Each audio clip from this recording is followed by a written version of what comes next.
어머니, 고생만 하시다 가셔서 어떻게 해요? 보고 싶어요. 어머니, 그립습니다. 여보, 당신이 며느리한테 다 맡겨서. 나는 걱정 없어. 며느리한테 다 맡겼다. 도대체 무엇을 맡겼다는 걸까요? 그리고 송도수는 왜 아들이 아닌 며느리를 선택했을까요? 안녕하세요. 스타들 소식입니다. 오늘은 송도순과 며느리 이야기를 해보려고 합니다. 구독 먼저 눌러주시고 좋아요도 함께 눌러주시면서 차분히 이어가겠습니다. 송도순, 1949년생, 2025년 12월 31일 별세했습니다. 1967년 TBC 성우 3기로 데뷔해서 50년 넘게 활동했어요. MBC 만화영화 톰과 제리 해설로 유명했고 TBS 라디오 함께 가는 저녁기를 17년간 진행했습니다.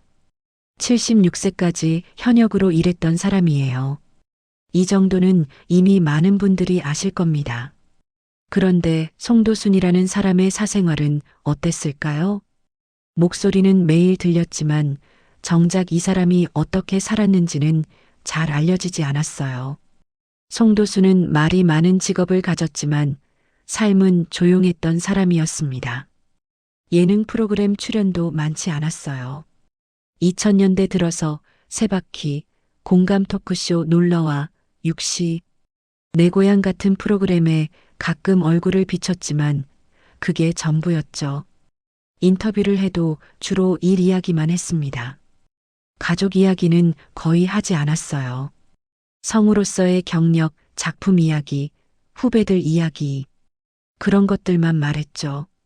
그래서 사람들은 송도순의 사생활에 대해 거의 몰랐습니다. 그런데 2012년 송도순이 한 프로그램에 출연했어요. 채널어 웰컴 투 시월드라는 프로그램이었습니다. 이 프로그램은 시어머니와 며느리가 함께 나와서 고부관계에 대해 이야기하는 토크쇼였어요. 송도순은 며느리와 함께 출연했습니다. 그때 사람들은 처음 알았죠. 아, 송도순한테 며느리가 있구나. 그리고 관계가 되게 좋구나. 송도순에게는 두 아들이 있었어요. 첫째 아들이 배우 박준혁이고 둘째 아들이 박진재였습니다. 박준혁은 키가 185cm로 1970년대생치고는 상당히 큰 키였어요. 폭풍의 여자, 나도 여자야, 조선생존기, 닥터로이어 같은 드라마에 출연했습니다. 둘째 아들 박진재는 스포티비에서 일했다고 알려져 있어요. 그리고 두 아들에게는 각각 아내가 있었죠. 첫째 며느리가 최자연이었고 둘째 며느리가 김현민이었습니다. 송도순이 웰컴 투 시월드에 함께 출연한 사람이 바로 첫째 며느리 최자연이었어요. 최자연은 이화여대 대학원에서 디자인 석사학위를 받은 사람이었습니다. 그리고 요리를 정말 잘했다고 해요. 송도순은 방송에서 며느리를 이렇게 소개했습니다. 우리 며느리 별명이 남산장금이에요. 남산장금이. 드라마 대장금에 빗댄 별명이었죠. 요리를 그만큼 잘한다는 뜻이었어요. 송도순은 며느리 손을 붙잡고 이렇게 외쳤습니다. 최자연 만세. 스튜디오에 있던 사람들이 모두 웃었어요.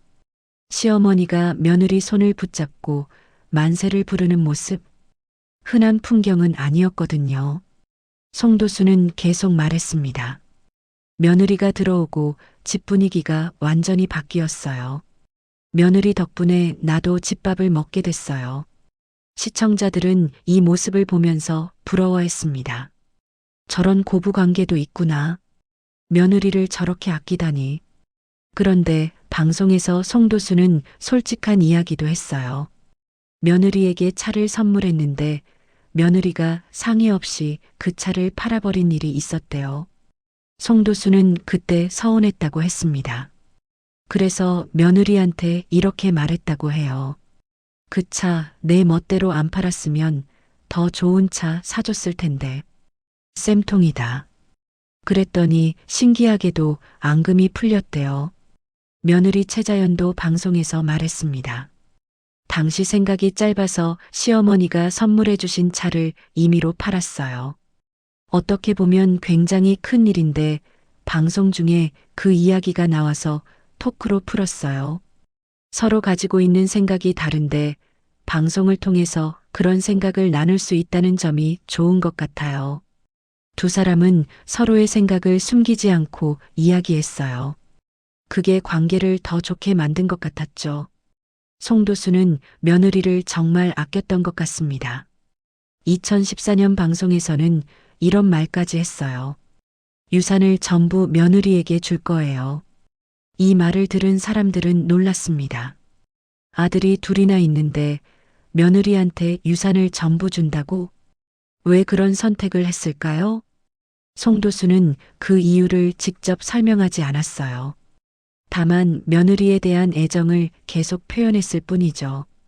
2012년 SBS 좋은 아침에도 며느리와 함께 출연했습니다. 이날 두 사람은 시골 마을로 가서 전통 고추장을 담그는 모습을 보여줬어요. 송도수는 이렇게 말했습니다. 나는 무술이 띠고 며느리는 공주띠예요. 그러면서도 며느리가 음식을 만드는 모습을 보며 자랑스러워했죠. 며느리 덕분에 나도 집밥을 먹게 됐어요. 며느리가 들어오고 집 분위기가 바뀌었어요. 같은 말을 반복했습니다.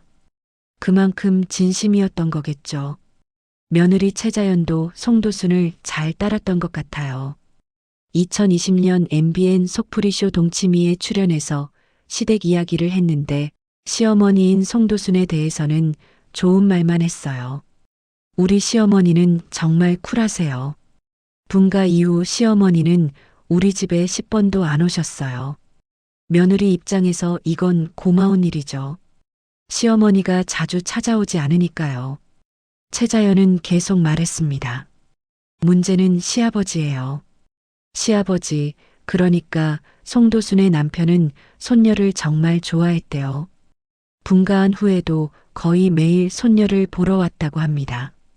최자연은 365일 중에 390번을 오시는 것 같다고 농담처럼 말했어요.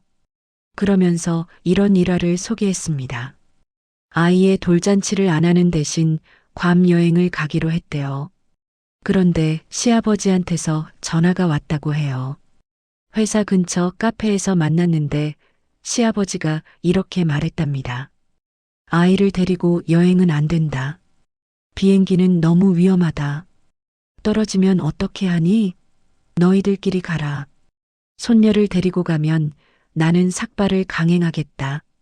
최자연은 당황했죠. 이미 괌 여행에 대한 모든 예약이 끝난 상황이었거든요. 취소해야 하나 걱정하고 있었는데 시어머니 송도순이 중재해줬대요. 송도순이 남편한테 스키장에 간다고 말하고 최자연 가족은 괌에 가라고 했답니다. 최자연은 방송에서 이렇게 말했어요. 시어머니가 도와주셔서 여행 갈 수 있었어요. 송도순은 며느리 편을 들어준 거예요. 손녀를 사랑하는 남편의 마음도 이해하지만 며느리가 힘들까봐 중재한 거죠. 이런 일들이 쌓이면서 며느리와 시어머니의 관계는 점점 더 좋아졌던 것 같습니다. 그런데 여기서 한 가지 질문을 해야 할 것 같아요. 송도순은 왜 며느리를 그렇게 아꼈을까요? 물론 며느리가 착하고 요리도 잘하고 효심도 깊었을 거예요. 하지만 그것만으로 유산을 전부 며느리에게 준다고 말할 정도일까요? 혹시 다른 이유가 있었던 건 아닐까요? 송도순의 삶을 들여다보면 한 가지 사실이 보입니다. 송도순은 집에 거의 없었어요. 76세까지 일했다는 건 집에 있는 시간이 거의 없었다는 뜻이거든요. 아침부터 저녁까지 방송국에 나가고 녹음실에 가고 행사에 가고 그러다 보면 집안일을 누가 했을까요? 남편이 했을까요? 아니면 아들들이 했을까요? 아마 아니었을 거예요. 그 시대 남자들은 집안일을 거의 하지 않았으니까요. 그럼 누가 했을까요? 며느리였을 가능성이 큽니다.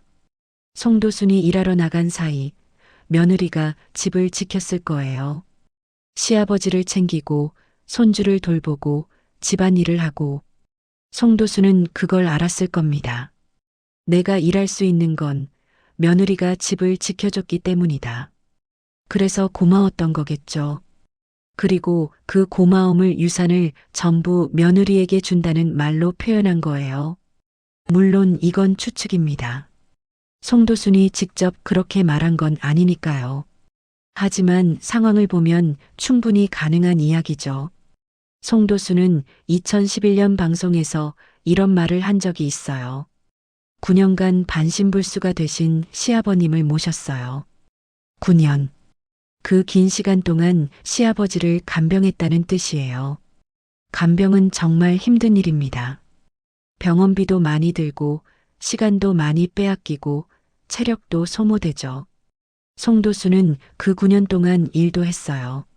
일하면서 동시에 시아버지를 간병한 거예요. 어떻게 그게 가능했을까요? 혼자서는 불가능했을 겁니다.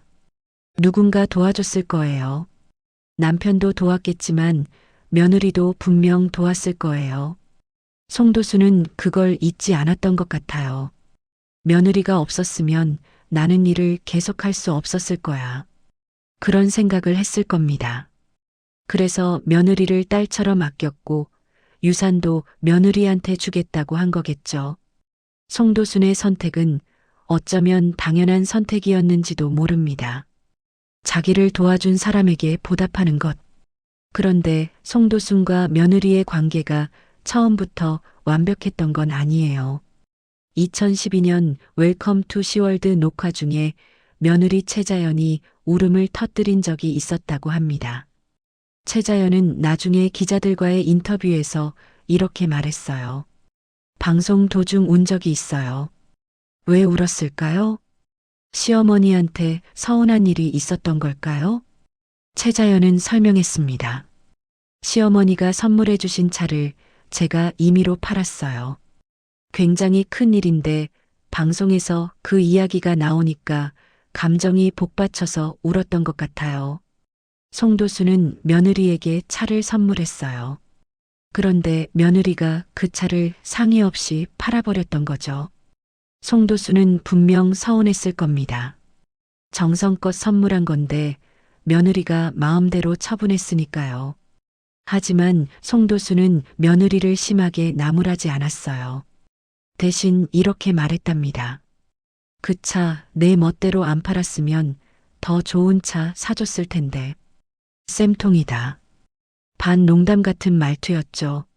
하지만 그 말 속에는 서운함도 있었고 동시에 며느리를 이해하려는 마음도 있었어요. 최자연은 그 말을 듣고 오히려 마음이 풀렸다고 해요. 시어머니가 솔직하게 이야기해 주셔서 좋았어요. 서로 숨기지 않고 말하니까 오히려 관계가 더 좋아졌어요. 두 사람의 관계는 그렇게 만들어진 거였어요. 숨기지 않고 솔직하게 말하고 서로 이해하려고 노력하는 것. 그게 송도순과 며느리의 방식이었던 겁니다. 송도순은 며느리를 통제하려고 하지 않았어요. 며느리가 실수를 해도 크게 화내지 않았죠. 대신 솔직하게 서운함을 표현하고 그 다음에는 넘어갔습니다.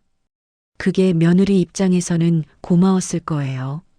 우리 시어머니는 나를 믿어주시는구나. 실수해도 용서해 주시는구나.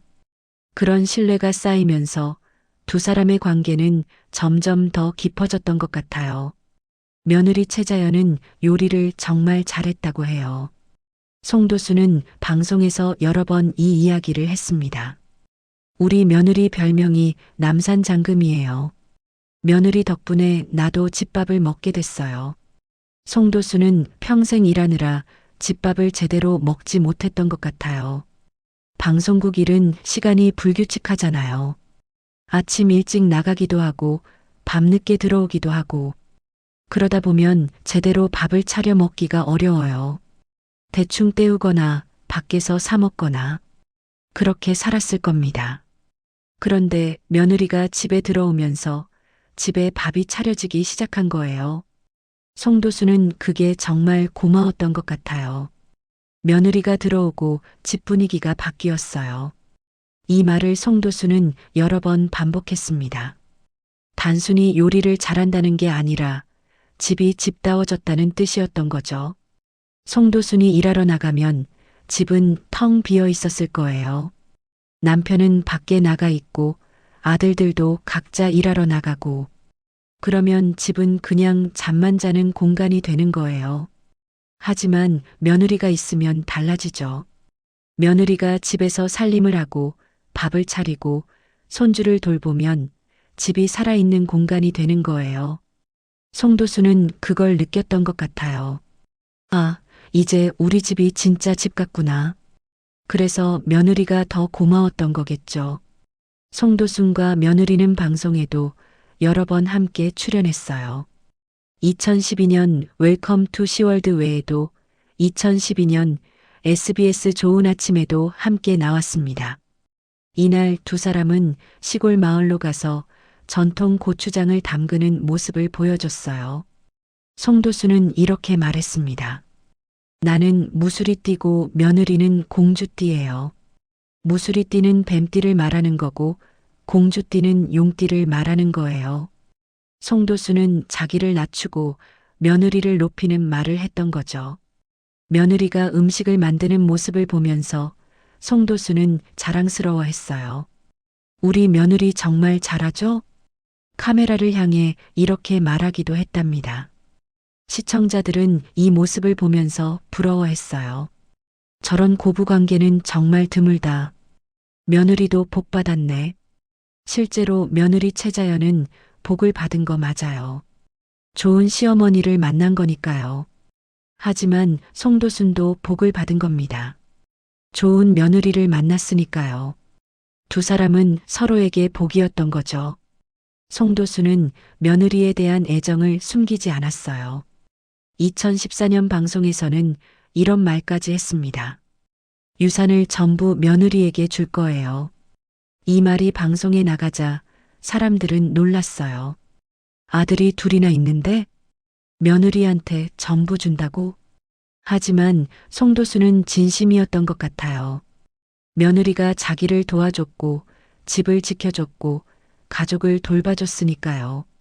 그 고마움을 어떻게 갚아야 할까 고민하다가 이런 결정을 한 거예요. 내가 가진 걸 전부 며느리한테 주자. 물론 실제로 유산을 어떻게 나눴는지는 모릅니다.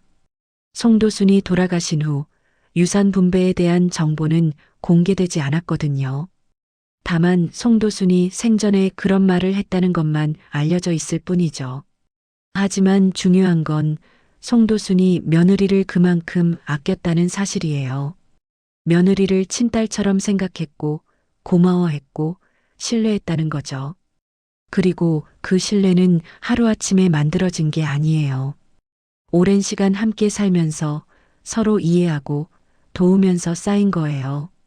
송도순의 친구들도 이 관계를 알고 있었던 것 같아요. 가수 남궁옥부는 송도순이 돌아가신 후 SNS에 이런 글을 올렸어요. 윤소정과 함께 골프와 여행을 자주 다녔어요. 최근에는 자주 뵙지 못했지만 늘 친밀하게 곁에 계셨던 분이에요. 남궁옥부는 송도순의 절친이었어요. 오랫동안 함께 골프도 치고 여행도 다니고 식사도 하면서 지낸 사이였죠. 그런 친구가 송도순의 가족 이야기도 들었을 거예요. 우리 며느리가 정말 잘해줘. 며느리 덕분에 내가 일할 수 있어. 송도순이 이런 이야기를 친구들한테 자주 했을 것 같아요. 그만큼 며느리에 대한 고마움이 컸으니까요. 송도순의 동료 배한성도 송도순의 가족관계를 잘 알고 있었던 것 같아요. 배한성은 송도순이 돌아가신 후 이렇게 말했습니다. 직장이라는 테두리에서 만났지만 가족 못지 않았어요. 제가 집사람을 잃었을 때 송도순 씨가 이모처럼 아이들을 많이 챙겨줬어요. 그래서 아이들도 친이모를 잃은 것처럼 망연자실한 상태예요. 배한성과 송도순은 40년 넘게 함께 일한 동료였어요. 1990년부터 2007년까지 17년간 함께 가는 저녁길을 함께 진행했죠. 그 긴 시간 동안 서로의 가족 이야기도 많이 나눴을 거예요. 배한성은 송도순이 가족을 어떻게 돌보는지, 며느리와의 관계가 어떤지 다 알고 있었을 겁니다. 그래서 송도순이 떠난 후 더 슬펐던 거겠죠. 송도순은 가족을 정말 소중히 여긴 사람이었어요. 9년간 시아버지를 간병했고 아들들을 키웠고 며느리들을 딸처럼 아꼈죠. 그러면서도 76세까지 일을 멈추지 않았어요. 왜 그랬을까요? 가족을 위해서였을 거예요. 가족을 먹여 살리기 위해, 가족에게 부담을 주지 않기 위해 계속 일했던 거죠. 송도순에게 일은 선택이 아니라 의무였던 것 같아요. 내가 일을 멈추면 가족이 힘들어질 거야. 그런 생각을 했을 겁니다. 그래서 아픈 몸을 이끌고도 계속 방송국에 나가고 녹음실에 가고 행사에 갔던 거예요. 며느리는 그런 시어머니를 보면서 뭘 느꼈을까요? 우리 시어머니는 정말 대단하신 분이다. 저렇게 나이 드셔도 일을 하시다니 존경했을 거예요. 그리고 동시에 안타까웠을 거예요. 이제 좀 쉬셔야 하는데 왜 저렇게까지 일하시는 걸까? 하지만 며느리도 알았을 거예요. 시어머니가 일을 멈출 수 없는 이유를요. 프리랜서 성우는 일을 하지 않으면 수입이 없으니까요. 그래서 며느리는 시어머니를 도왔을 거예요. 시어머니께서 일에 집중하실 수 있게 제가 집을 지킬게요. 그런 마음으로 살림을 하고 시아버지를 챙기고 손주를 돌봤던 거죠. 송도순은 그 마음을 알았을 거예요. 며느리가 없었으면 나는 이렇게 오래 일할 수 없었을 거야. 그래서 더 고마웠고 더 아꼈고 유산을 전부 며느리에게 주겠다는 말까지 한 거예요. 송도순의 선택은 단순히 며느리를 좋아해서 한 게 아니에요. 며느리가 자기를 도와줬기 때문에 그 보답을 하고 싶었던 거죠. 그게 송도순의 방식이었습니다. 받은 만큼 돌려주는 것, 은혜를 잊지 않는 것. 그게 송도순이 살아온 방식이었어요. 그런데 송도순과 며느리의 이야기에는 또 다른 측면이 있어요. 며느리가 좋은 사람이었던 건 맞지만 송도순도 좋은 시어머니였다는 거죠. 며느리 최자연은 2020년 MBN 속풀이쇼 동치미에 출연해서 이런 말을 했습니다. 우리 시어머니는 정말 쿨하세요. 분가 이후 시어머니는 우리 집에 10번도 안 오셨어요. 이게 며느리 입장에서는 얼마나 고마운 일인지 아시나요? 시어머니가 자주 찾아오지 않는다는 건 며느리에게 간섭하지 않는다는 뜻이거든요. 송도순은 며느리의 삶을 존중했어요. 분가한 후에는 며느리 집에 자주 가지 않았고 며느리가 하는 일에 이래라 저래라 하지 않았죠. 이게 쉬운 일이 아니에요. 보통 시어머니들은 며느리 집에 자주 가고 싶어 하거든요. 손주도 보고 싶고 며느리가 잘 사는지도 확인하고 싶고. 그런데 송도순은 참았어요. 며느리도 자기 삶이 있는데 내가 자주 가면 부담스러울 거야. 그렇게 생각하고 거리를 뒀던 거죠. 최자연은 계속 말했습니다. 문제는 시아버지예요. 시아버지, 그러니까 송도순의 남편은 손녀를 너무 좋아해서 거의 매일 찾아왔대요. 365일 중에 390번을 오시는 것 같아요. 며느리는 농담처럼 말했지만 실제로는 좀 부담스러웠을 거예요. 그런데 송도순은 남편과 달랐어요. 손녀가 보고 싶어도 참고 며느리한테 부담 주지 않으려고 노력했죠. 그게 며느리한테는 정말 고마웠을 겁니다. 우리 시어머니는 나를 배려해 주시는구나. 그런 신뢰가 쌓였던 거예요. 최자연은 또 다른 일화도 소개했습니다.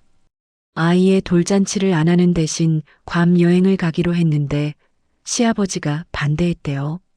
아이를 데리고 여행은 안 된다. 비행기는 위험하다. 손녀를 데리고 가면 나는 삭발을 강행하겠다. 시아버지가 이렇게까지 말하니까 최자연은 난처했죠. 이미 여행 예약도 다 끝난 상황이었거든요.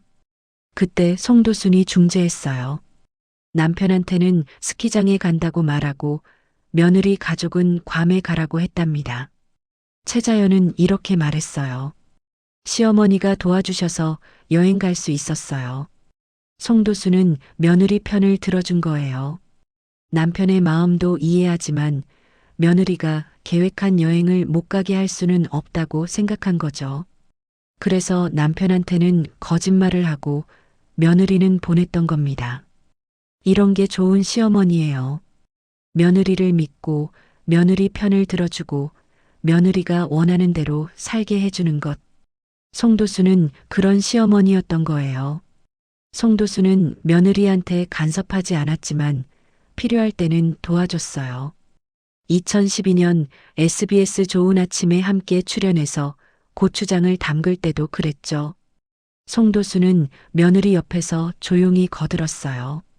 며느리가 주도적으로 하게 놔두고 자기는 보조 역할만 했죠. 방송에서 송도수는 이렇게 말했습니다. 나는 무술이 띠고 며느리는 공주띠예요. 자기를 낮추고 며느리를 높이는 말이었어요. 시어머니가 이런 태도를 보이면 며느리는 편할 수밖에 없어요. 시어머니가 나를 통제하려고 하지 않는구나. 내가 하고 싶은 대로 해도 되는구나. 그런 안심이 생기는 거죠. 송도순과 며느리의 관계가 좋았던 건 서로가 서로를 존중했기 때문이에요. 송도순은 며느리의 삶을 존중했고 며느리는 시어머니의 일을 존중했죠. 송도순이 76세까지 일할 때 며느리는 뭐라고 하지 않았을 거예요. 이제 그만 쉬세요. 이런 말 안 했을 겁니다. 왜냐하면 시어머니가 일을 멈출 수 없다는 걸 알았으니까요. 대신 며느리는 시어머니가 일에 집중할 수 있게 뒷바라지를 했던 거죠. 그게 서로를 존중하는 방식이었어요. 송도수는 2025년 12월 31일 76세로 세상을 떠났습니다. 빈소에는 가족들이 모였어요. 남편, 두 아들, 그리고 두 며느리. 며느리 최자연도 상주로 이름을 올렸습니다. 상주라는 건 장례를 주관하는 사람이라는 뜻이에요. 보통 아들이나 딸이 상주가 되는데 며느리도 상주가 된 거죠. 이게 뭘 의미하는 걸까요? 송도순 가족이 며느리를 친딸처럼 대했다는 뜻이에요. 며느리도 시어머니를 친어머니처럼 생각했다는 거고요.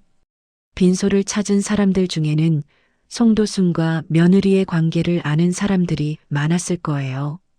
송도순 선생님, 며느리랑 정말 사이 좋으셨지. 며느리한테 유산 다 준다고 하셨잖아. 그런 이야기들이 오갔을 겁니다. 그리고 며느리를 보면서 생각했겠죠. 저 며느리가 복 받은 거야. 좋은 시어머니 만났어. 하지만 동시에 이렇게도 생각했을 거예요. 송도순 선생님도 복 받으신 거지. 좋은 며느리 만나셔서. 두 사람은 서로에게 복이었던 겁니다. 송도순이 세상을 떠난 후 유산이 실제로 어떻게 분배됐는지는 공개되지 않았어요. 송도순이 생전에 며느리한테 전부 주겠다고 말했지만 실제로 그렇게 했는지는 모르는 거죠. 유산 문제는 개인적인 일이니까 가족들이 공개할 이유도 없고요. 다만 한 가지는 확실해요. 송도순이 며느리를 정말 아꼈다는 것. 며느리도 시어머니를 진심으로 사랑했다는 것. 그게 중요한 거예요. 유산이 얼마였는지, 실제로 누구한테 갔는지는 중요하지 않아요. 중요한 건 두 사람의 관계가 진짜였다는 거죠. 송도순은 76년을 살았습니다. 그중 50년 넘게 목소리로 일했어요. 76세까지 쉬지 않고 일했죠. 왜 그랬을까요? 가족을 위해서였어요. 남편을 위해, 아들을 위해, 그리고 며느리를 위해. 송도순은 가족이 편하게 살 수 있도록 자기가 할 수 있는 한 계속 일했던 겁니다. 그리고 그 과정에서 며느리가 큰 힘이 됐어요. 며느리가 집을 지켜줬고, 가족을 돌봐줬고, 송도순이 일에 집중할 수 있게 해줬죠. 송도순은 그 고마움을 잊지 않았어요. 며느리한테 내가 가진 걸 다 주고 싶다. 그게 송도순의 마음이었던 겁니다. 송도순의 선택을 어떻게 봐야 할까요? 어떤 사람들은 이렇게 말할 수도 있어요. 아들이 있는데 며느리한테 유산을 준다는 게 말이 돼? 하지만 송도순의 입장에서 생각해 보면 이해가 돼요. 며느리가 자기를 도와줬고 집을 지켜줬고 가족을 돌봐줬으니까요. 그 고마움을 갚고 싶었던 거예요. 그게 송도순의 방식이었습니다. 받은 만큼 돌려주는 것, 은혜를 잊지 않는 것. 송도순은 그렇게 살았어요. 며느리한테뿐만 아니라 동료들한테도 후배들한테도. 송도순은 동료 배한성이 아내를 잃었을 때 배한성의 아이들을 이모처럼 챙겨줬다고 해요. 성우 후배들을 위해서는 스페셜 스피치 아카데미를 만들어서 가르쳤고요. 한국성우협회를 후원하고 더빙 관련 법제화에도 기여했죠. 자기만 잘 살려고 한 게 아니라 주변 사람들을 돌보면서 살았던 겁니다. 그게 송도순이라는 사람이었어요. 송도순은 화려하지 않았지만 따뜻한 사람이었어요. 유명하지 않았지만 주변을 챙기는 사람이었죠. 그리고 그 따뜻함이 며느리한테도 전해졌던 겁니다. 2025년 12월 31일 송도순은 세상을 떠났어요. 하지만 송도순이 남긴 것들은 남아있어요. 50년 넘게 일하며 남긴 목소리, 가족을 돌보며 쌓아온 사랑, 며느리와 나눈 신뢰, 동료들과 나눈 우정, 그리고 후배들한테 전해준 가르침. 그게 송도순이 남긴 유산이에요. 며느리한테 물질적 유산을 줬는지 안 줬는지는 모르지만 이미 더 큰 유산을 남긴 거예요. 사람은 이렇게 살아야 한다. 받은 건 돌려줘야 한다. 가족을 소중히 여겨야 한다. 그런 삶의 태도를요. 송도순의 며느리 최자연은 시어머니한테서 많은 걸 배웠을 거예요. 일하는 여성이 어떻게 가족을 돌보는지, 며느리를 어떻게 대해야 하는지, 사람을 어떻게 존중하는지, 그리고 나중에 최자연도 시어머니가 되면 송도순처럼 며느리를 대할 거예요. 그게 송도순이 남긴 진짜 유산입니다. 여러분은 어떻게 생각하시나요? 송도순의 선택이 옳았을까요?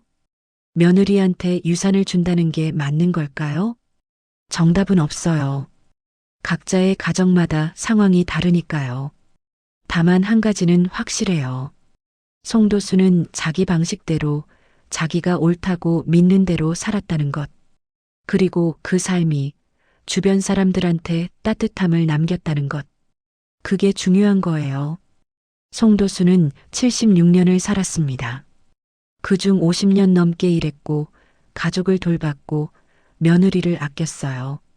그리고 2025년 12월 31일 조용히 세상을 떠났습니다. 이제 송도순의 목소리는 더 이상 들을 수 없어요. 하지만 송도순이 살았던 방식은 우리 기억 속에 남아 있습니다.